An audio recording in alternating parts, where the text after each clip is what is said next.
Hello class and welcome to Unit 6 review. I'm having trouble getting a good angle today. I've been swimming a little earlier and my hair is kind of nuts, so you'll have to forgive me for that. I'm going to look at Unit 6 today, and as usual I'm just going to go through a few of the homework assignments, and if I get any questions in Piazza I will jump over to Piazza. So while I open up the course page and open up Unit 6, keep in mind that all work is due by Tuesday at 11:59. If you need to make anything up, please do so. Remember that you have to turn in both creative projects, and I'll be grading those in the next day or so. And hopefully everyone is wrapping it up and moving along nicely with what needs to happen. Okay, let me see here. Just to make sure we're not getting any immediate questions, I'm just going to double check Piazza here. Okay, I'm going to share my screen and then we will move on with Unit 6.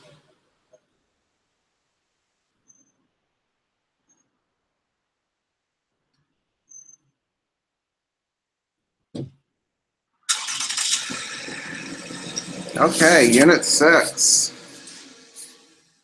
Much more interesting than I am to look at. Sorry, I'm out on the porch and there's some loud cars going by. Give me 1 second.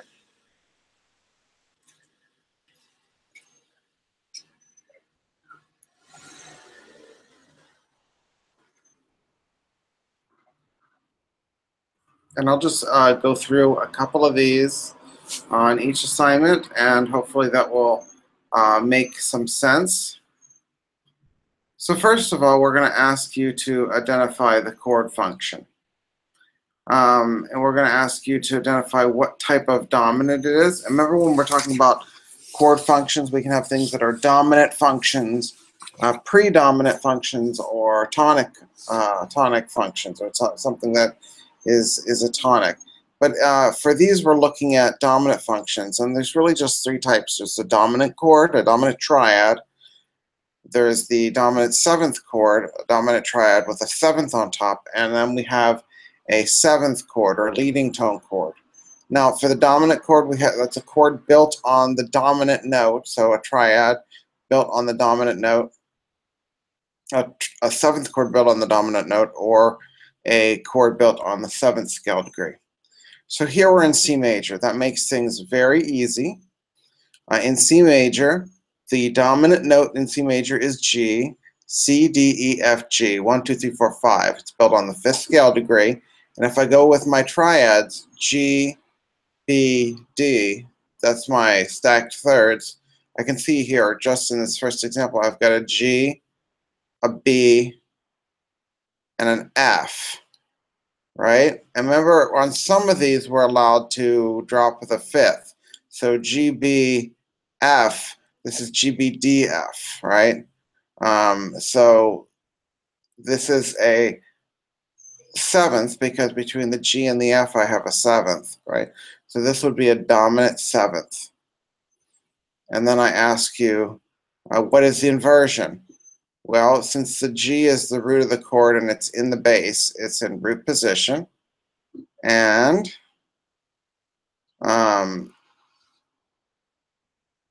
does it resolve correctly? So does scale degree 7 resolve to scale degree 1?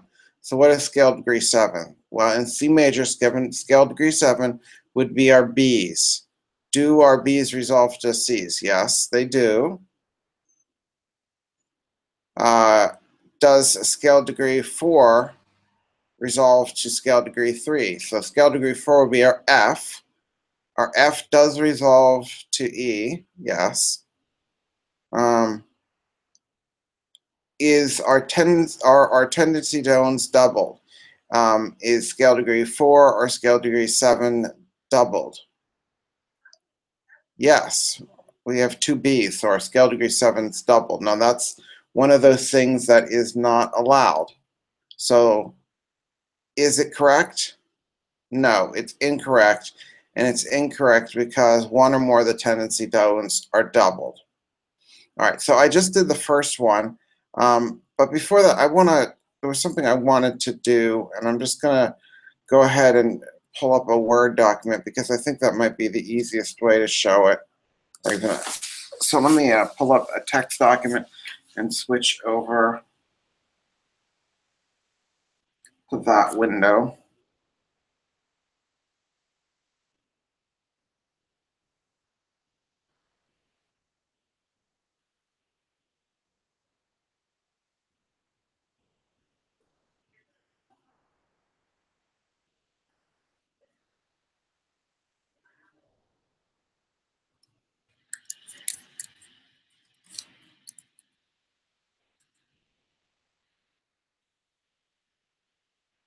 Okay, so here is a text document. I'm just going to set the font largely. All right, so just if we go back to the beginning of the course, we talked about the musical alphabet and how the musical alphabet would repeat when we got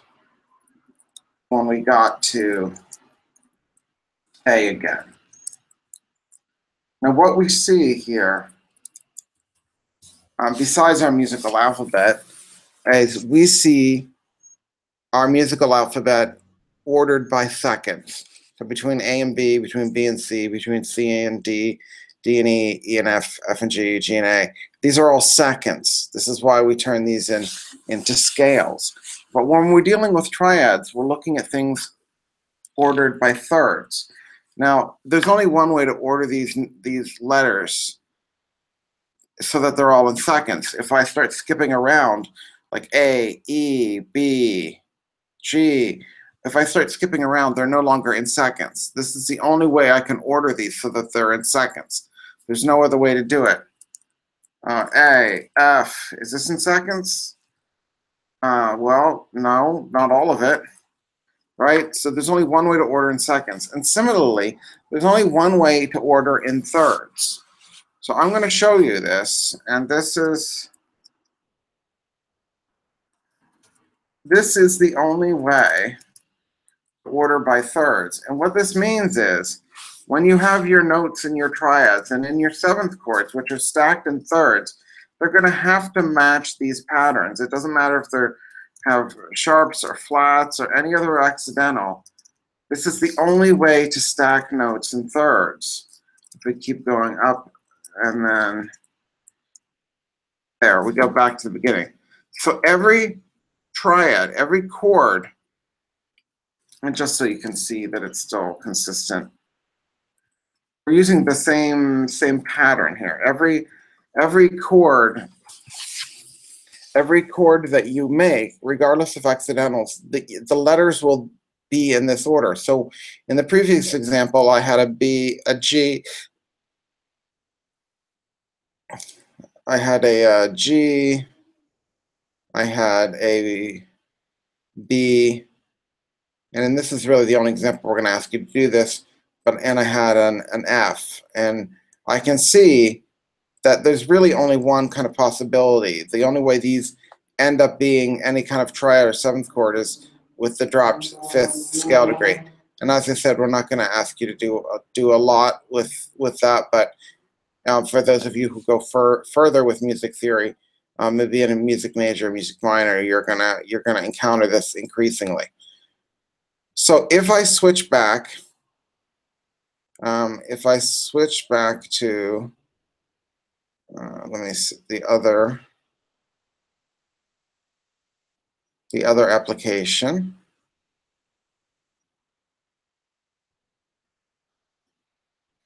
And let's look again at the same example and see if we can do the same process. All right, we have again a G, an F, and a B. And we've already seen that this is a dominant seventh with the fifth removed. And the reason the fifth is removed, besides the fact that that's an allowable thing, is it's removed so that I can essentially make a mistake in the way the chord resolves. But I have a G, G, B, and F, so it's a dominant seventh I'm lacking a, it's not inverted because the G is in the bottom. So it's in root position. And if we look, remember, what are the things? It's correct if the scale degree, the 7th scale degree resolves up. Remember, we're in C major. The 7th scale degree would be B. C, D, E, F, G, A, B, C.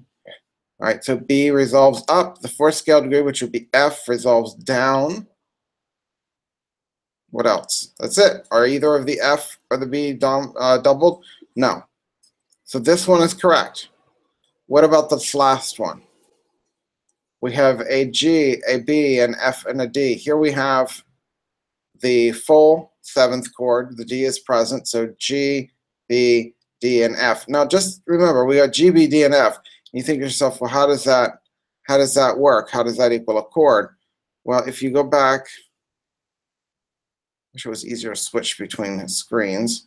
If we go back and switch to here, we have a G, a B on the bottom, we have an F and a D on top. So we have this group. And remember, this group is going to be a triad of some sort because it's stacked all in thirds. And it's going to be a 7th chord because we have a 7th. And between the G and the F, we have a 7th. And this tells me, of course, that the G is on the bottom because there's no other way to do this. If I go in this direction, I'd have to wait all the way past the E here until I got the G, and then there'd be all these other notes in between, right? You have to go in this order. So the G is on the bottom. So here, if we go back to the example again, and granted, this homework is probably along with one of the rhythm assignments, probably one of the most difficult, one of the most nerdy assignments we're going to give you. But again, there's a certain feeling that you have to be able to do some of this to continue forward, and some of the students will be doing that. So, so do your best, and we'll answer questions as they come up. So we have a dominant 7th chord, G, B, D, F. This is a full one. No 5th is missing. And if you don't know, again, you can refer to the lesson because we do discuss this in the lesson. You have to pardon my fan. My laptop's getting hot. We have it in root position because the G is in the bottom. And let's look at the rules. Does the 7th scale degree resolve up? Well, the 7th scale degree is the F. It resolves up by 1 note to C. That is correct. Does the 4th scale degree resolve down to the 3rd scale degree? Well, here we have the 4th scale degree, but instead of moving down, it moves up to G. Well, that's not right. We want it to move down to E. All right, and is either the F or the B doubled? That's the 4th or the 7th. No. But this is still incorrect, and it's incorrect because the 4th scale degree resolves up to the 5th.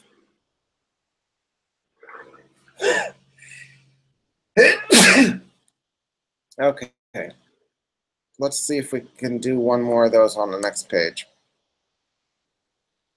Oh, here we're in B flat major. Now in B flat major, what would our dominant chord be? Well, it would be a chord built on F, right? B flat, C, D, E flat, F. So the F would be the dominant. But let's see what we got here. We have an A, we have a C, and we have an E flat. So what could that be? Well, if I just look again at my chart, A, C, E, that's a triad stacked in thirds. The bottom note of that would be an A. So because I have a C, E flat, C, A, the bottom note would be A, because that's the only way I can take those 3 letters and use them in an ordering that's thirds. That's what that chart showed. So this is an A chord.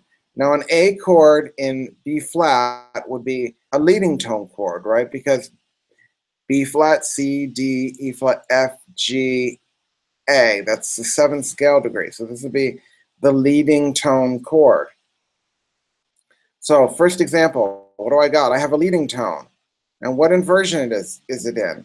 Well, we have, if the chord starts A flat, if the base of the chord is A flat, if the root of the chord is A flat, and root is the note the chord is based on, the note the chord is built on, the way it's the note it's rooted in, right? It's rooted in A flat, A natural. So A, C, E flat, and we have a C on the bottom in the bass. See, this is the bass note, B, S, S, and then A would be the root. So let's see, if C, then that would mean we have a first inversion, right? Because we have a C, C, E flat. C is in the bass. Let's see, is it correct? Well, we need the 7th scale degree to resolve up. What is the 7th scale degree? That would be A. B flat, and if we step down to the 7th scale degree, A, yes, it resolves up. What about the 4th scale degree? Well, what is the 4th scale degree? B flat, D, E, B flat, C, D, E flat. E flat is the 4th scale degree. Here we see E flat, and E flat is moving to a D. That is correct. That is 4 going to 3. And is the 4th scale degree or the 7th scale degree doubled? Well, we have one A and one E flat. The doubled note is the 3rd here. So this is correct.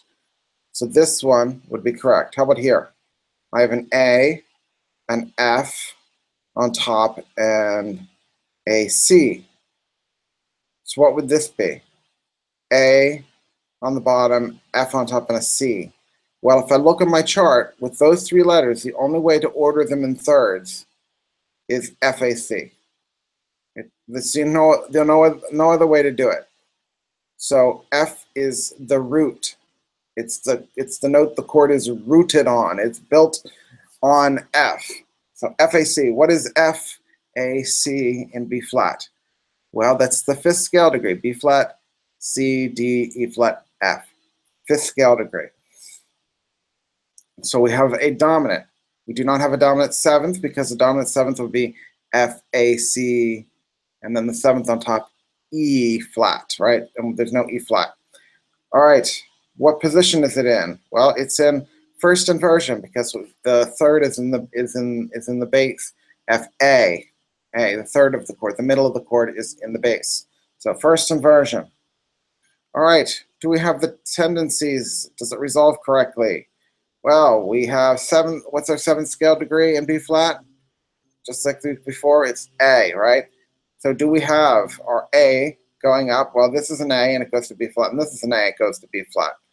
Okay, what about our 4th? What is our 4th scale degree? Well, we don't have any 4th scale degrees. Those would be the E flats. We don't have any. And is our 7th scale degree doubled? Yes, it is. We have an A flat to B, and A flat to A flat, A to B flat, A to B flat. So this is wrong, and it's wrong because we are doubling the leading tone. Okay, I think I've had just about enough of that assignment, and I'm going to move on to assignment 31.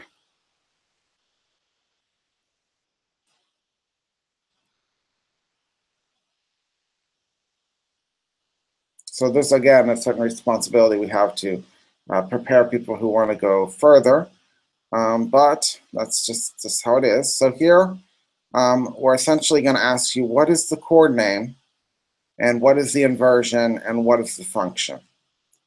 So this is very much like the kind of thing you'll be doing on the chord project. So I'm just going to hold off on this and do some in the chord project.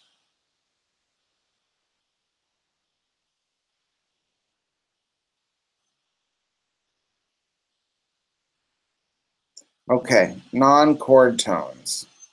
So here I've highlighted notes that aren't in the chord.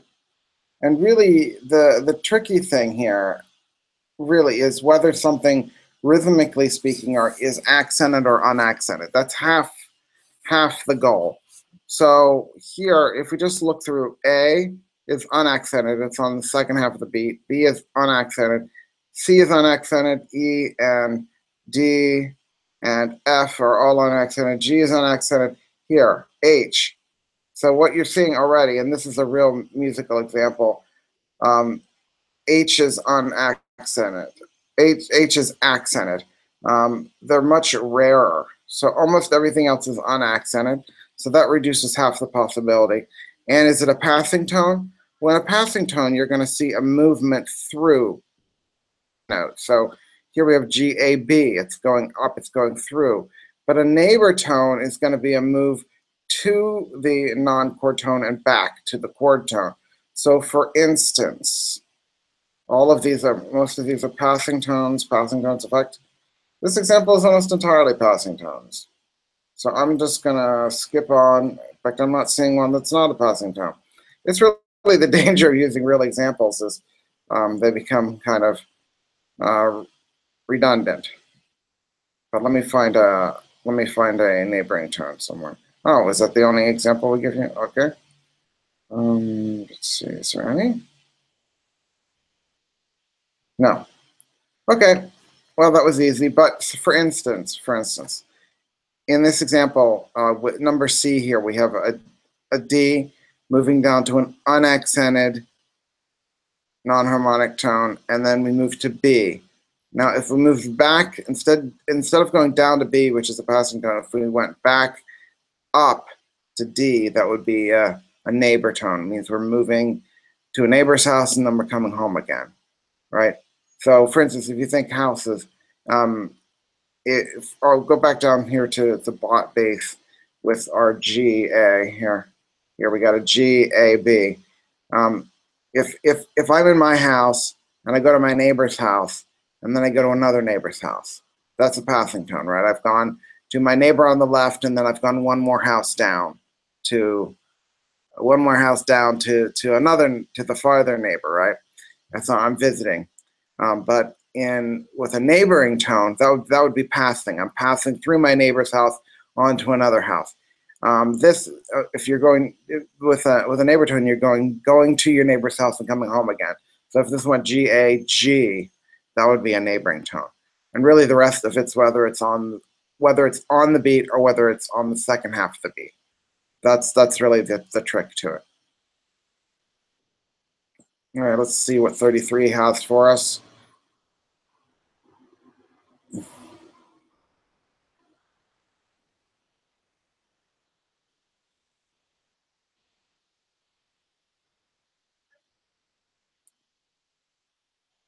Okay, so here we're doing something that's a little trickier. We give you a series of notes, and we ask you again. We're using real examples of cadences, and we're going to ask you to identify what type of cadence it is. And we have 3 types of cadences, and these are basic. If you study music further, you'll get kind of shades of these. There'll be different types of authentic cadences.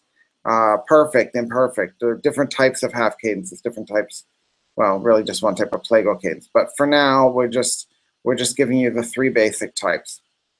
Okay, so here we're going to ask you what chord is A, and this is our cadence, right? At the end of a musical phrase, we'll have a cadence that closes out the bar. So we are in D major. What key is? What triad is A? Well, we have an A, a D, and an F sharp. Now, if I look at my chart, the only way I can put a D, an F, and an A together to form a chord is D, F, A, right? That's the only way I can order this in thirds. It's the only way I can stack it.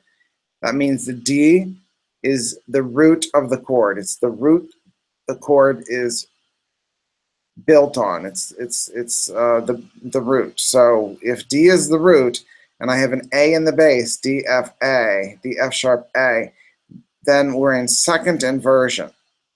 And in D major, what is the D chord? What's the tonic? So I have a tonic 6/4, which is called a cadential 6/4, and you can refer to the lesson for that. But really 6/4 chords, second inversion chords, just for future reference, second inversion chords really only happen at a cadence point, at the end of a phrase. And I'm moving to an A, C sharp, E. Well, what is A, C sharp, E?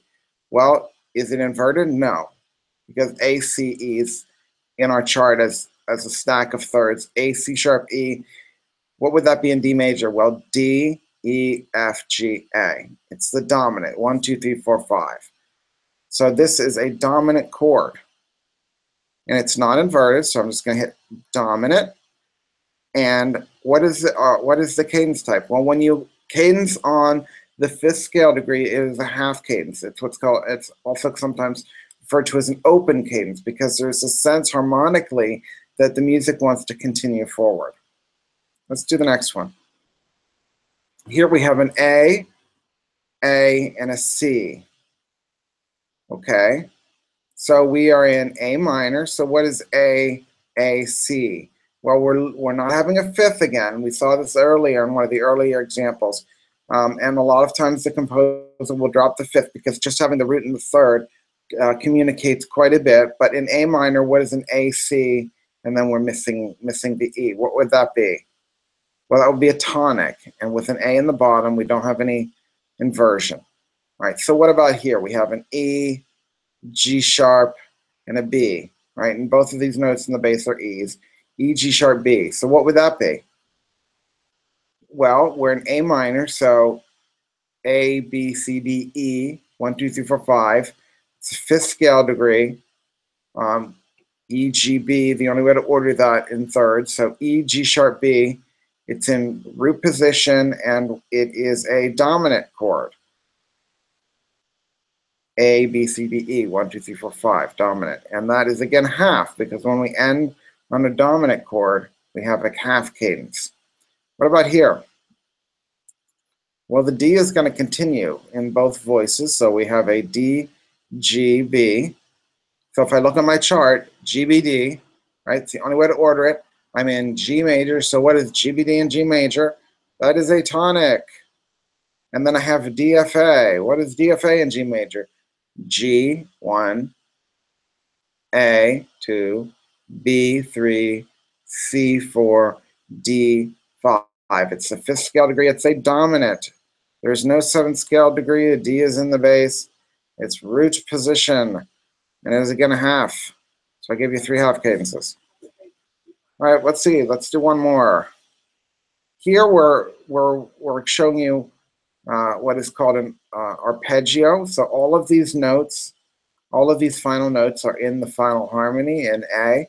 So G, B, which is repeated over and over again, G, B, G, B, D, B, D, B, D. All right, so G, B, and then E. So what do I have with G, B, E? Well, if I look on my chart, that would be an E, G, B. E, G, B flat, right? Because there's a flat. So G, E, G, B flat. So what is that in F major? Well, in F, it's F, 1, G, 2, A, 3, B flat 4, C 5, D 6, E 7. So this is a 7th scale degree. It's a chord rooted in the 7th scale degree. That makes it a leading tone chord. And it is in 1st inversion because the G is on the bottom. So leading tone, 1st inversion, resolving to a F, A. Well, it's an F major. We're again, don't have a 5th. And if you don't like it, talk to Mozart about it because he has some credibility that I may not, but he decided not to use the 5th here. So we have a tonic without a 5th, so just a tonic. And this is authentic, right? We go from a dominant function chord, the 7th scale degree, to the tonic chord. Okay. Let's do some chord identification projects, and I'm going to pause quickly here to take a little drink so I don't choke. Let's get that open first. And this stuff is tricky. Don't, you will get, if you continue doing these type of things, it will become almost second nature. But it's not simple. So let's see. Let me take a drink here.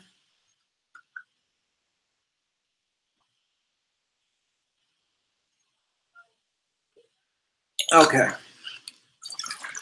So this type of chorale arrangement, what you're seeing here is called a chorale arrangement.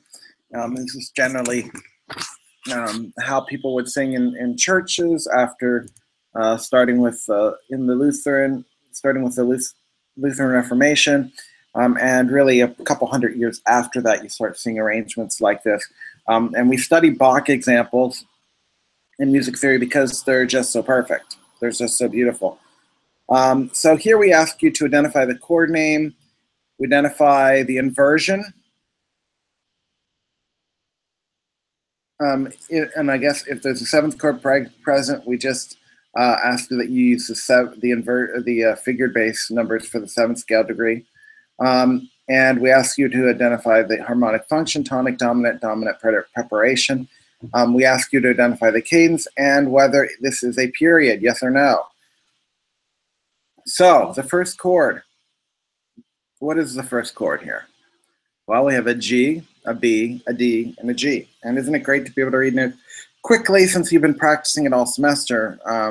So GBD, and I look at my sheet, and if I have G, B, D together, that is root position, right? And I'm in G minor, so G, B flat, D would be a tonic. Tonic in G minor, and it's in root position because the G is in the bass. What's its harmonic function? It's a tonic. All right, so let's look at B. B flat, D, F. Well, I have a B flat, I have a D, and an F. How does that look on my list of thirds? Well, the only way I can stack those notes is B flat, D, F. So if I can only stack B flat, D, F, it's a root position chord of some sort. What type? Well, I'm in G minor, so G1, A is scale degree 2. Triad bit on B flat is scale degree 3. So it's the mediant. Yay, a happy mediant. It's in root position. And mediant chords, for the sake of our discussion, are dominant preparation. Anything that's not a tonic or dominant function chord, dominant function chords would be our 5s and our 7s, it's going to be some sort of a preparation for the dominant. What about number 3? Well, here we have C, G, C, and E flat. So if I look and try to order those on my stacked thirds, C, E, G, C, E flat, G, that is the type of triad I have.